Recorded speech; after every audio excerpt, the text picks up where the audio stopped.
अस्सलामुअलैकुम dear students, welcome back to smart path academy. आज हम चैप्टर 1 का टॉपिक किंगडम एनिमेलिया और उसकी क्लासिफिकेशन डिस्कस करेंगे। प्रीवियस लेक्चर में हमने salient features of domain Eukarya discuss किया था, जिसमें हमने देखा था कि किंगडम प्रोटिस्टा जो है उसके जनरल कैरेक्टर्स क्या हैं, किंगडम फंजाई के जनरल कैरेक्टर्स क्या हैं, किंगडम प्लांटी के जनरल कैरेक्टर्स जो हैं वो क्या हैं। तो आज के लेक्चर में हमने किंगडम एनिमेलिया के जनरल कैरेक्टर और उसकी क्लासिफिकेशन को डिस्कस करना है।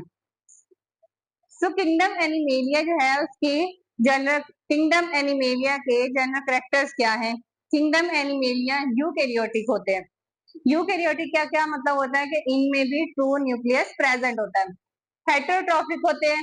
हेटेरोट्रॉफिक मोड ऑफ न्यूट्रिशन है इनकी कि ये क्या करते हैं, अपनी खुराक को खुद प्रिपेयर नहीं कर पाते, तो ये प्रिपेयर्ड फूड जो है वो प्लांट से हासिल करते हैं और डिफरेंट मोड ऑफ न्यूट्रिशन से हासिल करते हैं।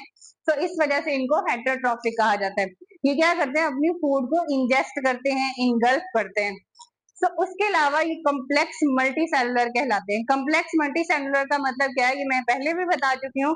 कॉम्प्लेक्स मल्टी सेलुलर का मतलब ये है कि इनके जो सेल्स हैं उनमें सारी ऑर्गेनेलीज प्रेजेंट होती हैं और उसके अलावा सेल्स के अंदर एबिलिटी होती है कि वो टिश्यूज की फॉर्मेशन कर सके, टिश्यू आगे ऑर्गन की फॉर्मेशन कर सके, ऑर्गन सिस्टम की, और इस तरह से एक इंडिविजुअल जो है वो बन जाता है।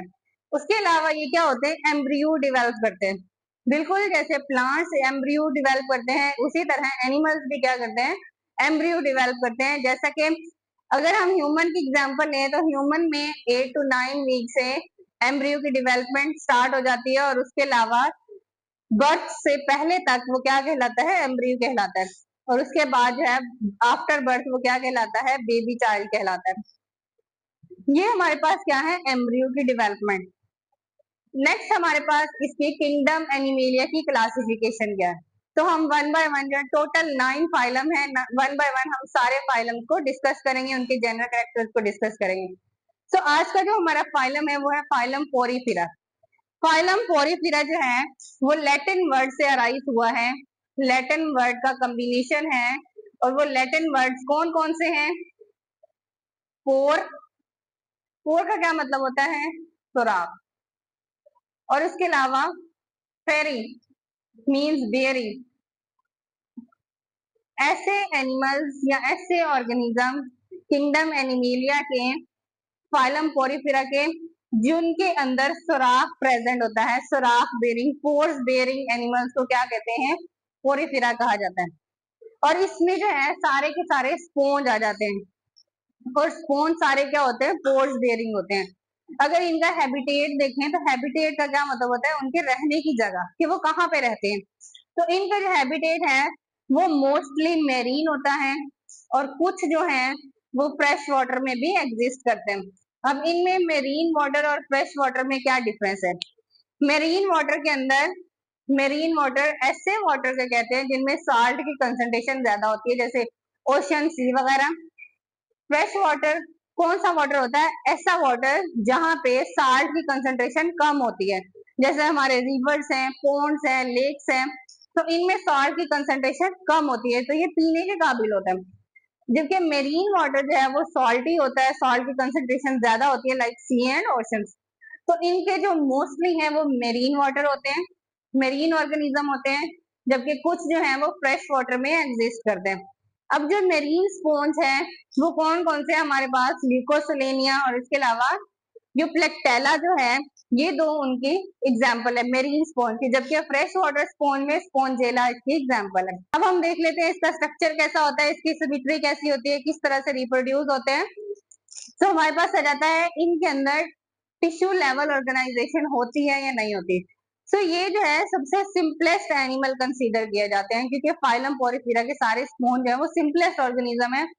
यहाँ पे ये सेल से मिलके तो बनते हैं, डिफरेंट सेल्स मल्टी सेलुलर तो होते हैं, लेकिन सेल्स के अंदर एबिलिटी नहीं होती है कि वो डिफरेंट टिश्यूज की फॉर्मेशन कर सके। तो इस वजह से इनके अंदर कोई भी सिस्टम एग्जिस्ट नहीं करता, central nervous system, respiratory system, reproductive system, कोई भी सिस्टम इसमें एग्जिस्ट नहीं करता। तो इनके अंदर टिश्यू लेवल जो है, नो टिश्यू लेवल ऑर्गेनाइजेशन, इनमें टिश्यू लेवल जो है वो नहीं बनता, no tissue level organisation means ये कि टिश्यू जो है वो फॉर्मेशन, टिश्यू की फॉर्मेशन नहीं होती, सेल्स जो है वो मिलके टिश्यू नहीं बनाते। अगर इन सेल्स की माइक्रोस्कोपिक स्टडी की जाए तो ये सारे के सारे सेल्स जो हैं वो सिमिलर इन स्ट्रक्चर नजर आते हैं। फिर इनकी सिमेट्री कैसी होती है, तो इनमें कुछ जो है वो एसिमेट्रिकल होते हैं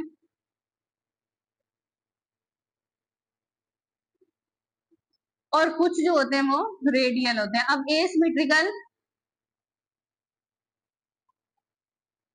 सिमेट्री, कुछ रेडियल सिमेट्री शो करते हैं।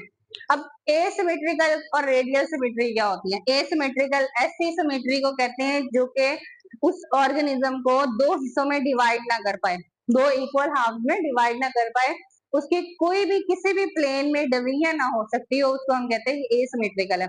जबकि रेडियल सिमेट्री क्या होती है? ऐसी सिमेट्री जिसमें ऑर्गेनिज्म को टू इक्वल हाफ्स में किया जा सके, वो क्या कहलाती है? रेडियल सिमेट्री कहती है। जैसे हमारी सिमेट्री है, हमारे ह्यूमन को अगर हाफ से कट किया जाए तो इक्वल ऑर्गन्स जो हैं वो दोनों साइड पे आते हैं। सो रेडियल सिमेट्री जो है लाइक ह्यूमन सिमेट्री। अगर हम इनकी बॉडी की बात करें तो बॉडी किस तरह की होती है, उसमें कितनी लेयर्स होती हैं और वो लेयर्स जो है उनमें सेल्स किस तरह के होते हैं, तो अब हम ये डिस्कस कर लेते हैं। इनमें टोटल 3 लेयर्स के सेल पाए जाते हैं। एक सेल के अंदर 3 लेयर्स होती है और वो कौन कौन सी लेयर होती है? आउटर लेयर को कहा जाता है पियानोसाइट्स। पियानोसाइट्स ये क्या होती है? थिन होती है, इलास्टिक होती है पियानोसाइट लेयर। थिन इलास्टिक लेयर जो है वो कहलाती है। आउटर कवरिंग होती है किसकी? स्पॉन्ज की आउटर कवरिंग को पियानोसाइट कहा जाता है। फिर मिडल लेयर आ जाती है, मिडल लेयर को क्या कहा जाता है? मीजोफाइल कहा जाता है। और मीजो का मतलब ही क्या होता है? Middle layer, mesophyll. Middle layer जो है वो मीजोफाइल कहलाती है और उसके बाद इनर लेयर जो है उसको कहा जाता है क्वानोसाइट्स। क्वानोसाइट्स। अब इस स्पॉन्ज के अंदर जो है वो दो तरह के पोर्स पाए जाते हैं। अब ये सारे की सारी ना वन बाय वन हम स्ट्रक्चर के साथ यहाँ डिस्कस करते हैं। पोर्स जो है वो दो तरह के पोर्स होते हैं, एक को कहा जाता है ओस्टिया और दूसरे को कहा जाता है ऑस्किलम। अब जो ओस्टिया है वो स्मॉलेस्ट पोर्स होते हैं, जैसे आपको यहाँ पे नजर आ रहे होंगे, ये जो स्मॉलेस्ट पोर्स हैं ये हमारे पास क्या है? ओस्टिया है। अब यहाँ से जो है क्या होता है? वाटर की एंट्रेंस होती है। ये किस लिए यूज होते हैं? To enter water. उसके अलावा हमारे पास इनमें जो सेकंड पोर होता है वो सिंगल ही पोर होता है। सिंगल पोर उसको क्या कहा जाता है? ऑस्किलम कहा जाता है। और ये जो है वाटर को रिमूव करने के लिए यूज किया जाता है। बॉडी के अंदर से अगर वाटर को रिमूव करना है तो ये यहाँ से जो है वो रिमूव किया जाता है। उसके अलावा इसमें कोई सेंट्रल नर्वस सिस्टम, कोई नर्वस सिस्टम, पीएनएस, सीएनएस कुछ भी एग्जिस्ट नहीं करता, न्यूरॉन्स एग्जिस्ट नहीं करती। अब इनका स्ट्रक्चर यहाँ देख लेते हैं। ये देखें, ये स्पॉन्ज का स्ट्रक्चर है। इस तरह से सी के अंदर, ओशंस के अंदर उसके सी बेड पे जो है सबस्ट्रेटम के साथ ये स्पॉन्ज अटैच हुए होते हैं। ये कैसे होते हैं? ये सिसाइल होते हैं। सिसाइल का मतलब ये होता है कि ये जो स्पॉन्ज है एक ही जगह पे रहते हैं, अपनी पूरी लाइफ जो है उस एक ही सबस्ट्रेटम के साथ अटैच होकर रहते हैं, लोकोमोशन नहीं करता। अब ये जो सबस्ट्रेटम के साथ अटैच हुए हैं इनको क्या कहा जाता है? स्पॉन्ज कहा जाता है। और ये आपको जो है डॉटेड में क्या नजर आ रहे हैं? पोर्स नजर आ रहे हैं। अगर हम इसकी स्टडी करते हैं, माइक्रोस्कोपिक स्टडी करते हैं, तो ये हमें कुछ इस तरह से नजर आते हैं। इनके अंदर ये सेल्स पाए जाते हैं और इन सेल्स में टोटल 3 लेयर्स हैं। फर्स्ट आउटर कवरिंग को क्या कहा जाता है? पियानोसाइट्स कहा जाता है। मिडल कवरिंग को मीजोफाइल कहा जाता है और इसके अलावा इनर कवरिंग को कॉर्नोसाइट्स कहा जाता है। इसमें ऑस्कुलम जो है वो एक ही सिंगल पोर है जहां से इस स्पोंजोसील से वाटर की एक्सक्रीशन होनी है या वाटर यहाँ से रिमूव होना है। उसके अलावा छोटे छोटे से हर सेल के बाद पोर्स आपको नजर आ रहे हैं, इनको कहा जाता है ओस्टिया। यहाँ से क्या होती है? वाटर की एंट्रेंस होती है। फिर इसके बाद अगर हम इन सेल्स की फर्दर माइक्रोस्कोपिक स्टडी करें तो ये हमें सेल्स कुछ इस तरह से नजर आते हैं। अब इन सेल्स में हमारे पास ये देखें, ये outer layer, middle layer, inner layer. अब मिडल लेयर के अंदर इम्बॉइड सेल्स जो है वो प्रेजेंट होते हैं, इनर लेयर कॉर्नोसाइट्स कहलाती है और फ्लैजेला प्रेजेंट होते हैं। अब इन सब का मैकेनिज्म जो है वो हम डिस्कस करते हैं। अब यहाँ पे देखें कि ये जो है हमारे पास कॉर्नोसाइट्स, ये क्या करते हैं, अगर हम फर्दर स्टडी करें तो ये इस तरह का नजर आता है कॉर्नोसाइट्स।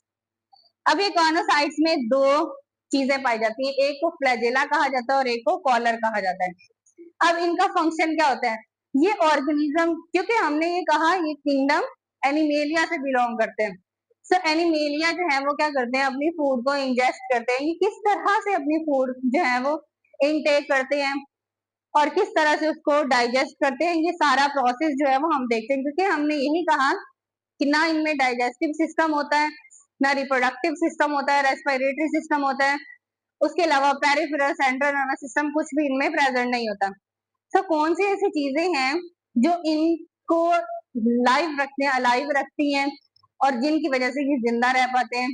तो यहाँ पे देखें हमारे पास जो कॉर्नोसाइट्स है, इनके अंदर फ्लैजेला प्रेजेंट होता है और कॉलर प्रेजेंट होता है। ये जो फ्लैजेला है ये क्या करता है, ये मूवमेंट शो करता है। अब उस मूवमेंट से क्या होता है, वाटर करंट पैदा होता है और वाटर के अंदर फिशेस के छोटे छोटे फूड पार्टिकल्स प्रेजेंट होते हैं, जो फिशेस ने खाए होते हैं और वो वाटर के अंदर मूव कर रहे होते हैं, एक्स्ट्रा फूड पार्टिकल्स। अब वो वाटर करंट के जरिए वो जो फूड पार्टिकल्स हैं वो कहाँ पे आते हैं, हमारे पास कॉलर तक आते हैं। और कॉलर जो है वो बिल्कुल ऐसे काम करता है जैसे हमारे पास प्रीडेटरी एनिमल्स काम कर रहे होते हैं। वो क्या करते हैं, जैसे ही फूड एंटर होता है कॉलर तक, वो कॉलर का मुंह ओपन होता है और वो जैसे फूड एंटर होता है कॉलर बंद हो जाता है। तो ये कॉर्नोसाइट्स में इस तरह से काम करते हैं। अब यहाँ पे क्या होता है, कॉलर के अंदर, कॉर्नोसाइट्स के अंदर वेक्यूल, फूड वेक्यूल्स प्रेजेंट होते हैं, जो कि किससे बने हुए होते हैं, एंजाइम से बने हुए होते हैं। जब ये फूड पार्टिकल्स उन वेक्यूल्स के अंदर एंटर हो जाते हैं तो वहां पे क्या होता है, उन फूड पार्टिकल्स की एंजाइम के जरिए एब्जॉर्प्शन होती है, डाइजेशन होती है। एंजाइम जो है, एंजाइम्स वो उनकी डाइजेशन कर देते हैं। अब उसकी वजह से वो जो एब्जॉर्प्शन ऑफ न्यूट्रिएंट्स है वो सेल जो है वो कंटेन कर लेता है, और उसके अलावा जो एक्स्ट्रा मटेरियल है, एक्स्ट्रा वाटर है, वो वैक्यूल के जरिए रिमूव आउट हो जाता है और यहाँ से स्पोंजोसील के जरिए, ऑस्किलम के जरिए जो है वो बॉडी से रिमूव आउट हो जाता है। इस तरह से ये क्या करते हैं, अपनी फूड को इनटेक करते हैं और फूड को एब्जॉर्ब कर लेते हैं, इनके जरिए, एंजाइम्स के जरिए, और फिर एक्स्ट्रा फूड को इस ऑस्किलम के जरिए बॉडी से रिमूव कर देते हैं। इनके अंदर कैविटी प्रेजेंट होती है, जिसको क्या कहा जाता है, स्पोंजोसील कहा जाता है। बेसिकली सील का मतलब ही क्या होता है, कैविटी। ये हमारे पास किसका वर्क है, कॉर्नोसाइट्स का वर्क है। अब यहाँ पे क्या होता है, अमीबॉइड सेल्स भी प्रेजेंट होते हैं। अब ये जो अमीबॉइड सेल्स हैं, ये इनको अमीबा से रिजेंबल किया जाता है। अब अमीबा से जो है, अमीबॉइड सेल किस तरह से रिजेंबल करते हैं कि जैसे उनके अंदर क्या होती है, सूडोपोडिया प्रेजेंट होते हैं, वैसे ही यहाँ पे भी सूडोपोडिया प्रेजेंट होते हैं जो लोकोमोशन करते हैं। कभी कभी अमीबॉइड सेल भी क्या करते हैं, अमीबॉइड सेल ही रिप्रोडक्शन में हेल्प आउट करते हैं, वो आगे हम देखते हैं किस तरह से।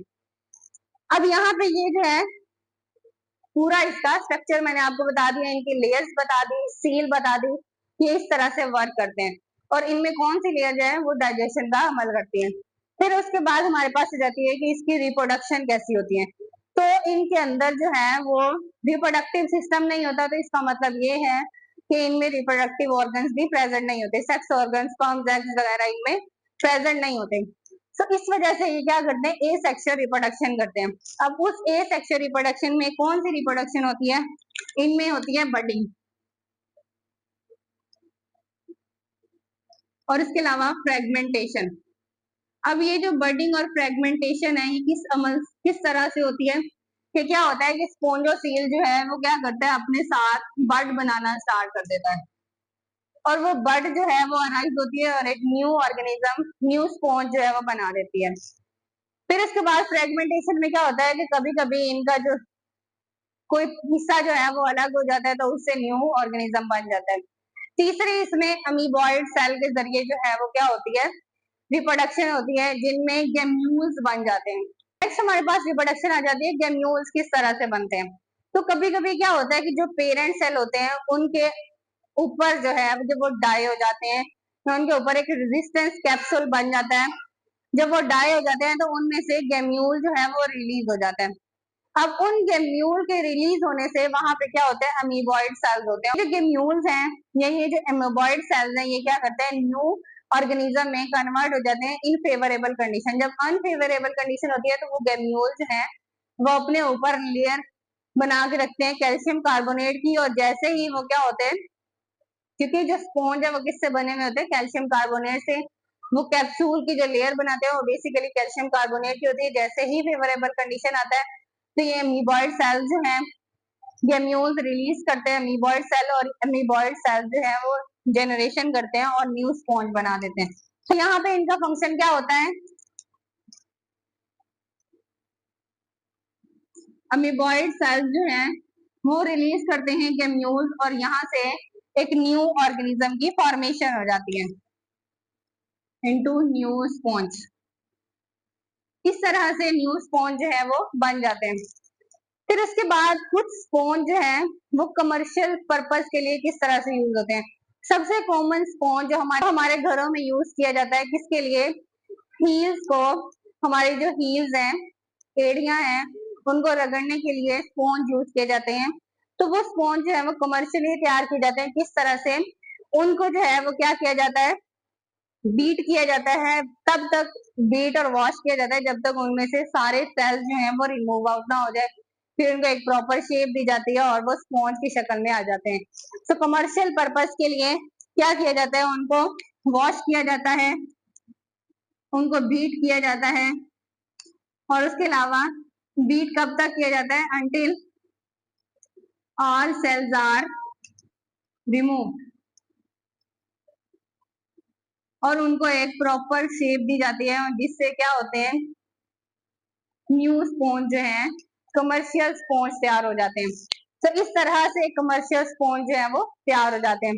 अब इनके अंदर कहीं पे ये भी लिखा हुआ है कि ये जो सेल्स हैं ये क्या करते हैं, कभी कभार सेक्सुअल रिप्रोडक्शन भी करते हैं। तो अमीबॉइड सेल्स ये क्या करते हैं, हर्माफ्रोडाइट होते हैं, अपने रिलीज अमीर से हर्माफ्रोडाइट होते हैं, मीन दोनों ही male and female organs in a single body present होते हैं। कभी कभी अमीबॉइड सेल्स जो है वो सेक्सुअल रिप्रोडक्शन भी करते हैं, अपने स्पर्म्स रिलीज करते हैं, और इस तरह से दूसरी बॉडी जो है उनको रिसीव करती है और वो फर्टिलाइज करते हैं और न्यू स्पॉन्ज में कन्वर्ट हो जाते हैं। तो इस तरह की ये सेक्सुअल रिप्रोडक्शन करते हैं जिसको हर्माफ्रोडाइट रिप्रोडक्शन कहा जाता है।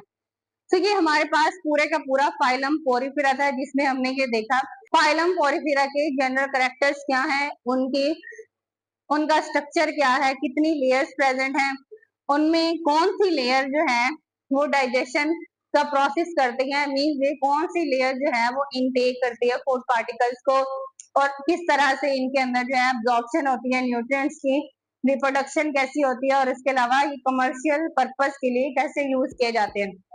मैं उम्मीद करती हूँ आपको इस टॉपिक की अच्छे से समझ आ गई होगी। अगर फिर भी आपको कोई क्वेश्चन है तो कमेंट बॉक्स में जरूर पूछें। इसको ज्यादा से ज्यादा अपने दोस्तों के साथ शेयर करें, चैनल को सब्सक्राइब करें। मिलते हैं एक नई वीडियो में एक नए लेक्चर के साथ, तब तक के लिए मुझे इजाजत दीजिए। अल्लाह हाफिज।